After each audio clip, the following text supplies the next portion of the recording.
सध्या महापालिकेची रणधुमाळी सुरू आहे। उमेदवारी अर्ज भरण्यासाठी आज शेवटची मुदत असून 3 जानेवारीपासून उमेदवारांच्या प्रचाराला सुरुवात होणार आहे।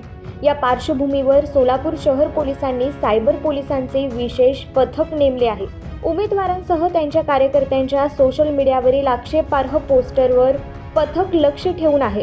सोलापूर शहर सायबर पोलीस ठाण्याचे वरिष्ठ पोलीस निरीक्षक श्रीशैल गज्जा यांच्या मार्गदर्शनाखाली 1 पोलीस उपनिरीक्षक, 5 हवालदार असे 6 जणांचे विशेष पथक सोशल मीडियावर लक्ष ठेवण्यासाठी नेमले आहे। सोशल मीडियावर सतत सक्रिय असतात, ज्यांच्या पोस्ट आक्षेपार्ह किंवा वादग्रस्त असतात त्यांच्यावर विशेष लक्ष ठेवले जात आहे। कोणीही 2 जाती धर्मात तेढ निर्माण होऊन सामाजिक शांतता व सुव्यवस्था बिघडणार नाही याची दक्षता प्रत्येकाने घ्यावी, असे आवाहन सायबर पोलिसांनी केले आहे। फेसबुक, व्हॉट्सअप, इंस्टाग्रामवरील आक्षेपार्ह मेसेजवर सायबर पोलीस लक्ष ठेवून आहेत। दररोज या विशेष पथकांकडून वादग्रस्त व्यक्तींचे प्रोफाईल तपासले जात आहेत।